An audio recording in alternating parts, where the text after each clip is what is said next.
This week in Texas, we break down the changes to Texas law now in effect after the 89th legislative session. And we talk about the key takeaways with our political insiders, Otis Evagaru and Court Kenning.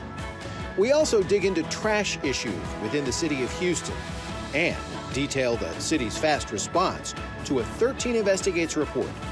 Plus, a conversation about the future leadership in both the Republican and Democratic parties this week in Texas. And hello again. Thanks for joining us. I'm Tom Abrams. This week in Texas, hundreds of new laws go into effect as they do every September. Among the more publicized include education savings accounts or vouchers, allowing parents to use public money to send children to private schools. And the state's 10 Commandment law, which requires public schools to display the 10 Commandments in classrooms. That law is in court right now. But there are other new laws that are set to impact schools. The Uvalde Strong bill looks to fix some of the many errors that happened at the Robb Elementary mass shooting in 2022. It mandates joint training exercises between districts and law enforcement and develops a unified command structure for active shooting emergencies. Senate Bill 965 took effect September 1st, and it protects a public school employee's right to pray or speak about religion on campus. It codifies a Supreme Court ruling protecting individual free speech, but some critics do worry it could blur the lines between church and state in public schools. On the other end of the free speech argument, Senate Bill 2972 limits certain expressions on college campuses. This is in light of the protests on campuses across the country and here in Texas in 2023. It limits when, where, and how protests occur, and it prohibits overnight camping, wearing disguises to hide identity, or using amplified sound during class hours. Now, those are just some of the more than 800 bills that passed the legislature that either the governor signed into law or allowed to become law. Legislators have also worked to try and keep up with changing technology this past session. It is not easy, but they are making inroads on at least designing penalties for those who harm others online. House Bill 783 allows victims of online impersonation to sue civilly anyone who targets them. Victims can seek damages not only for any financial losses they suffer, but also go after any profits their impersonator might have earned from the ruse. House Bill 3133 enhances regulations on so-called deep fakes. It focuses on explicit deep fakes, which deceives viewers by putting a real person into a fictional situation doing something they never actually did.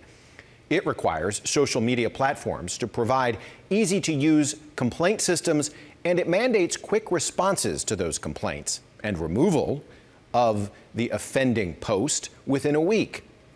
It also classifies deepfakes as deceptive trade, opening up more legal options for victims.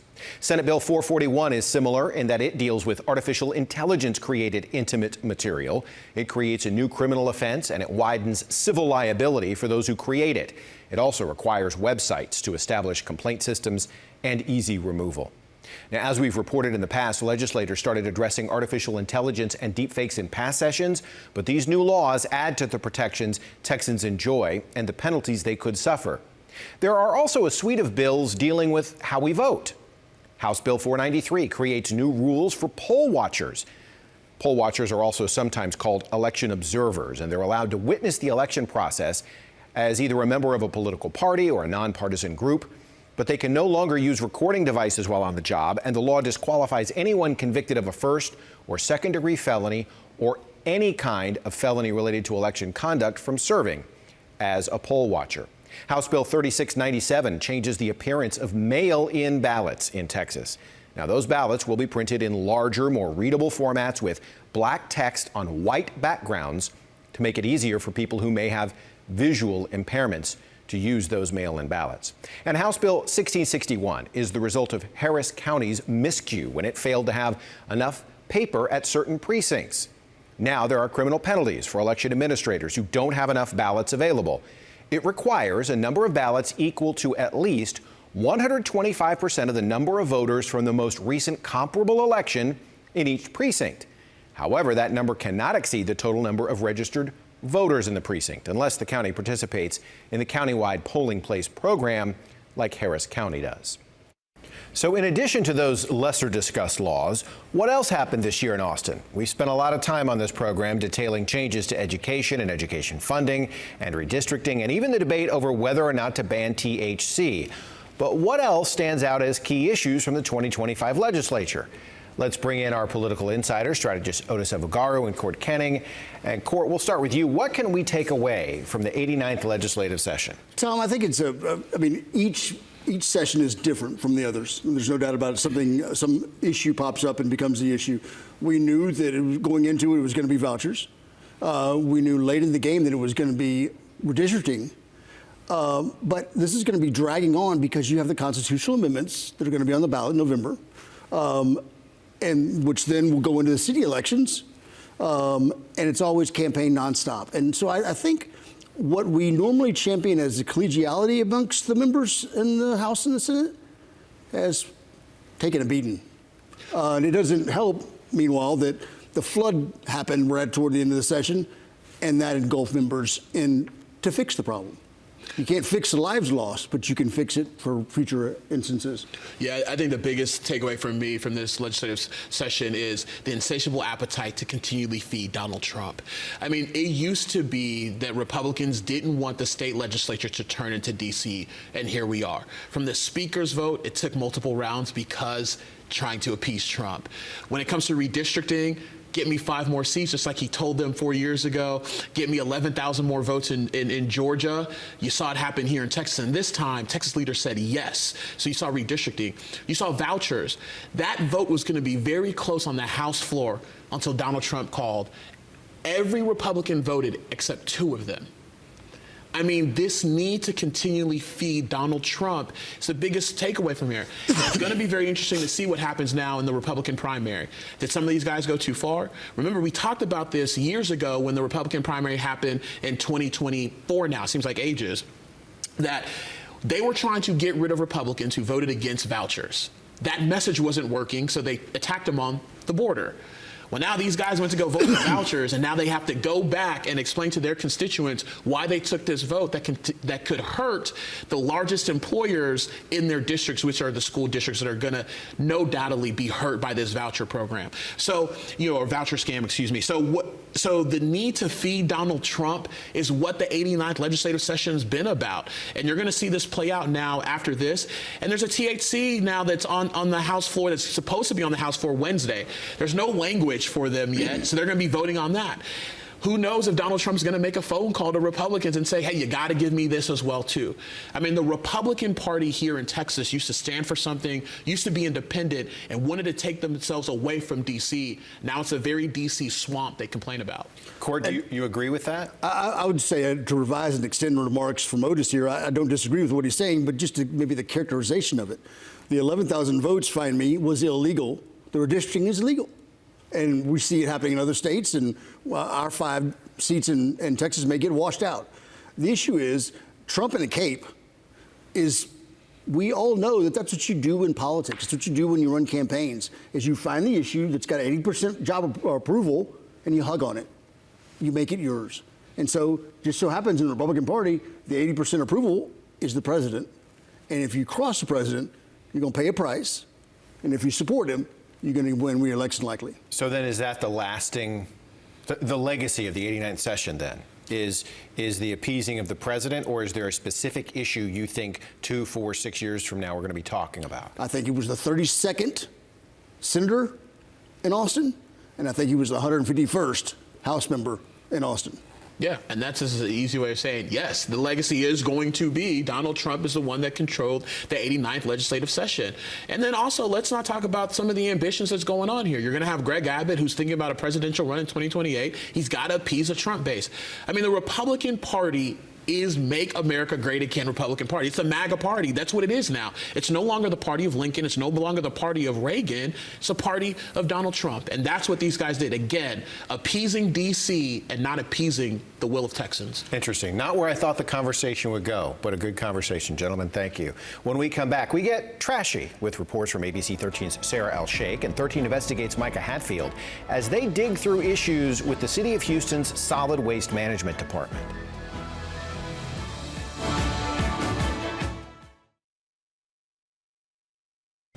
Welcome back to This Week in Texas. We've documented the City of Houston struggles to pick up bulk trash on time. Now some residents tell ABC 13 they're being cited for bulk trash piling up on their curbs. ABC 13's Sarah Al-Sheikh has more from Houston's north side. How long has this been sitting here? For a month and a half. With every day that passes, Norma Benitez says she continues to wonder when Houston Solid Waste will pick up bulk trash in her neighborhood. It's a lot of trash. They even, like over there, like a couple house down there, there's been taking the trash themselves. Benitez says she has not received a citation from the city for her trash sitting out, but others claim they have not been as lucky. ABC 13 spoke off camera with different people who live off of Burris Street who say they received citations like this one. They described receiving them last week. A man we spoke with showed us this ticket that cited 2 ordinance violations having to do with trash being out before a scheduled time. But neighbors tell us they've been waiting on the city to pick this up for more than a month. This is what Solid Waste claims the current schedule is. The department says heavy trash waste collection is 2 weeks behind. According to online data, missed heavy trash pickup was the 6th highest 311 service request in the last month. Data showed nearly 1,500 cases the last 4 weeks. When they will come and pick them up, I mean, it's been like more than a month. Benitez says she's left worrying if it isn't picked up soon, she might be the next one to find a green slip outside her home. I hope that I don't receive one. Thanks to Sarah Al-Sheikh for that part of the story. Now we turn from trash pickup to trash can drop-off. And 13 Investigates Micah Hatfield with a story about just how many people are waiting for the city to deliver their trash cans. Getting your trash picked up in the city of Houston is typically a pretty straightforward process. Put your trash in the bin, take your bin to the street. Your bin is emptied and left on the curb. But what if you don't have a bin? That puts a real wrench in the process. 13 Investigates found that thousands of Houstonians are working through that right now. 1 minute, Bo Price's trash bin was at the curb waiting to be picked up. The next, it was gone. They basically drop into the bin. And the driver took off with the bin. That day, July 10th, he called 311. He says because he needed a new bin. They said, look, from here on, we'll get your trash can as soon as possible. But until then, they're just going to pick up your bags on the side of the road. And, you know, they'll come as normal. And, you know, and so that's what we expected. Every day. Expectations versus reality are not always the same. This video shows Price's wife at the curb the 3rd week of August, 6 weeks after he says the truck ate their bin, pleading with the driver to take the trash bags because they still didn't have a can, and he drives away. Price says they've been calling every day to get a new bin and were even told they were on a priority list, but still no bin. My mother-in-law driving bags of trash down to Sugar Land, you know, to deposit in her trash bin's not really, you know, a sustainable solution. Not far away in the Shepherd Park Plaza neighborhood, we met Stefan Hillerbrand. He says the bottom of his bin fell out. When the garbage truck came and pulled, all the garbage fell onto the street, and they went through the motions of the can going in, but all the trash was there and we had to pick it up. 311 records show Hillerbrand put in a request at the end of July for a new bin. Still, when 13 Investigates stopped by his home last week, no bin. He's been asking neighbors to use theirs in the meantime for weeks. It should be pretty easy, I think, wouldn't it, to replace a trash can? That's up for debate. 13 Investigates found there are almost 4,400 open requests with 311 right now for people who need a trash bin. That includes replacement bins and new resident bins. More than 2,300 people need recycling bins. And the requests are coming from all over the city. This map shows the data we compiled from the city's 311 calls. Trash requests are in red, recycling are in green. Does that give you hope that you're going to get a trash can anytime soon? Oh my goodness, no. No. 13 Investigates learned of 3 locations where new bins should be stored. We swung by, wondering if supply was a contributing factor to this lag. At one location, we saw several stacks of what appeared to be new bins. At another location, what appeared to be thousands of bins stacked up. Hillerbrand says he already knew about one of the locations because it's only 5 minutes from his house. He says 5 years ago when he needed a new bin, he drove his to that facility and asked to swap it out, but was told that he had to go through 311 and have it delivered. I could easily put the old bin in my car and drive and get a new bin. So we could help the city out, and that's Houston. We always help each other out. When there's a hurricane or a flood, we're always helping. We reached out to Houston's Solid Waste Department to ask for an interview, and they did not respond to that request, but did answer our questions in writing.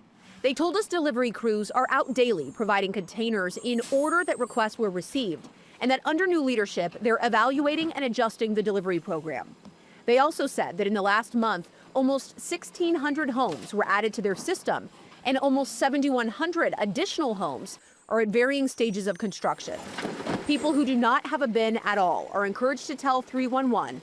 A spokesman says it will allow them to make arrangements to still pick it up, which is what Price told us they did. If it's as simple as loading these things up in a truck and get it out to the community, I think we should hold them accountable for that. And we found that apparently it was. In my initial email to Solid Waste Management, I included Price and Hillerbrand's address and their situation. I sent that email on Thursday at about 1:15. By 3:15, both of them told me that bins had arrived at their homes. But what about the other thousands of people who need them? When can they expect theirs? That's what we want to know. Micah Hatfield, ABC 13 Eyewitness News. And I'm now joined by 13 Investigates Micah Hatfield. Micah, thanks for being with us. Absolutely. And you have a really big update. Since this story first aired, there has been some significant movement. Yeah, and for the better for Houstonians. We went to Wednesday's city council meeting and we heard from Councilmember Tiffany Thomas, who told us that she has sent her team out, specifically in her district, to start delivering bins, recycling and trash that people have put in 311 requests for. Some have been waiting for months. And we also were able to talk with the mayor, who said he didn't realize the extent of this problem until our story aired, which is great news and exactly what we hoped for, because Houstonians don't have a way to get their trash picked up. You know, it's something you don't realize how big of an issue it is until it's not going right. And municipal government, really, the big things are keep the streets clean and keep them safe are the two biggest things, right? And one of them is not keeping them clean. That's a problem. Were you surprised by the reaction? Pleased, I think, is really what I walked away with. And, you know, one of the things that people told us in our interviews with them was that if they told us we could come pick up our can, we would do that, right? And so the mayor said that that's something that they're exploring now, which is great. We did include that in our story. He said they're looking at possibly putting cans at fire stations and other places throughout the community so that people can go pick them up if they want. Because if you're waiting 6 weeks for a trash can, you can't get your trash picked up for 6 weeks, you're going to go and get your trash can.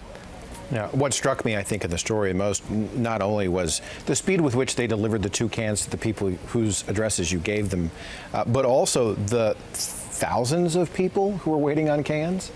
It was almost 7,000 open 311 requests that we found in 311 data. The mayor told us on Wednesday that they've gotten that number down to right at 5,000. And with Councilmember Thomas helping out, that number will go down. She had about 175 in her district. So yeah, it's thousands of people in Houston without a trash can. Strange.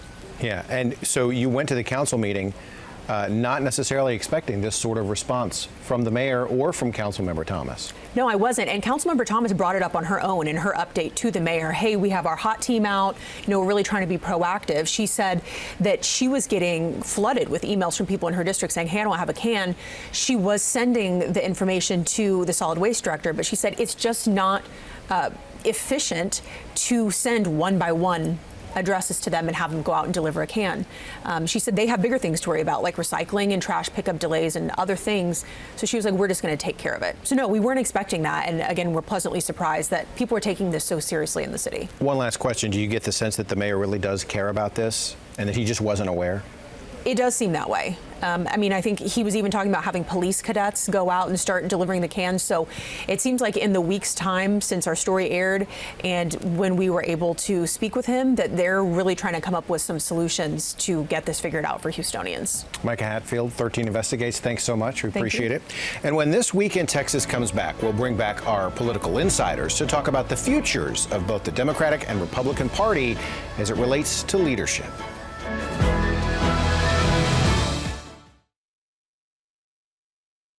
Welcome back to This Week in Texas. Now, we touched on this a little bit earlier in our program, but let's turn our attention to national politics through a Texas lens. President Donald Trump, obviously the leader of the Republican Party and has been for the last decade. But who else is there? Could it be Greg Abbott or Ted Cruz? And what about Democrats? Is it Hakeem Jeffries or Gavin Newsom, or is there someone else? Is there a lack of leadership on both sides in the coming years? Court and Otis join me again to offer their perspectives. Otis, we'll start with you. Who's next? Yeah, no, that's a great question. I think you're going to see a huge generational shift here on the Democratic Party side. I mean, you're starting to see this with some of our elected officials who have now retired. Listen, you got J.B. Pritzker in Illinois. You just saw what he did, the leadership that he's shown with the quorum break here, allowing Texas Democrats to come to the state of Illinois. You have Gavin Newsom, who has been a really good foil to Donald Trump, the way he's running California and the way he's been on social media and the way he's been going at him. I mean, you're going to have leaders everywhere. Locally, you have here in Houston, because I do want us to have a local angle on this. You have Chris Holland, who's now the city controller. You have Christian Menifee, who's the Harris County attorney. Lena Hidalgo, who's the county judge. Tanisha Hudspeth, who's the county clerk. I mean, I know I'm missing folks like Councilmember Tiffany Thomas. I mean, these are bright stars here in Texas. And then you go all around the map and you're seeing people everywhere. There's a lot of leadership here, not just in the country, but here in the state of Texas. And I think Democrats are well positioned for it. And I will say this here in Texas. I think Democrats, because of the leadership that you've seen and the names that I've named, it's going to be tough for Republicans here to keep that 30-year stranglehold they've had on us for so long. I mean, leadership is getting there. You're starting to see some of our elders and some of our elder statesmen move out of the way so these leadership can take form, and then we can get to New Horizon of the Democratic Party being in leadership and flipping the state of Texas. This is the typical season where you have the shuffling of chairs. And I think it's happening in a little bit different way because you don't have that leadership vacuum being replaced by Texas. It's actually the president that's actually taking that spot. So it allows members to jump around to seats without the permission of somebody else. I'm sure half the audience says, can we get a break from campaigns for a second? Unfortunately, it's a full-time job for those people running for office. And leadership has its consequences and its benefits. And you've already seen polls coming out about who is the top contender in the Republican and Democrat Party. And the polls are quite interesting to see. I don't think Texas will ever be a flyover state.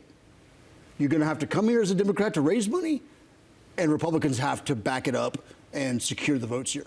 So who from Texas maybe takes that mantle? Could Greg Abbott raise his profile even more and become a national figure? Or does Ted Cruz have another run in him? Well, it kind of depends. If it depends on if those guys continue to do their jobs right. They got in a position to be in the poll for a reason. Do they remain in that poll throughout, and do they run? Both Abbott and Cruz are sitting in the middle of the pack right now in this national poll. At the top of the list is Vance, obviously, and Trump Jr., obviously, which makes a lot of sense. And those national figures already there, which, Abbott and Cruz are not national figures per se. But it is interesting, and it's good to see you have Texans that are right there in the middle of the pack. But Texas is never going to be ignored. We're going to either A, get attention or demand attention.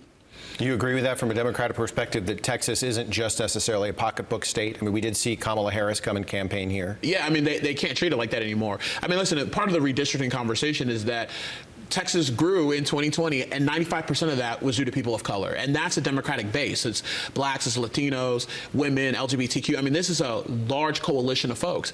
And so you're going to have names like James Tellerico, who brings a little different flavor to the Democratic Party, right, with his Christian values and the way he's an effective communicator with that. You saw Beto O'Rourke out there, who's still very popular amongst the Democratic base, and there's still some independents who still rock with him. So, it's going to be interesting to see what happens with this leadership vacuum, because this cycle takes so long. So it's good that we're having the leadership conversation. I will say I do think that Americans and Texans do want to see something different in leadership. I think they want to see more unity and less divisiveness.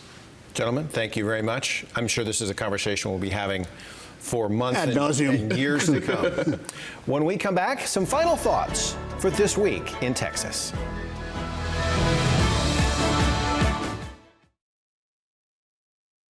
That's it for this episode of This Week in Texas. You can watch all of our previous episodes on demand, wherever you stream ABC 13 and on our website at abc13.com. For all of us here at This Week in Texas, I'm Tom Abrams. We appreciate you being with us. Have a great week and be kind to one another.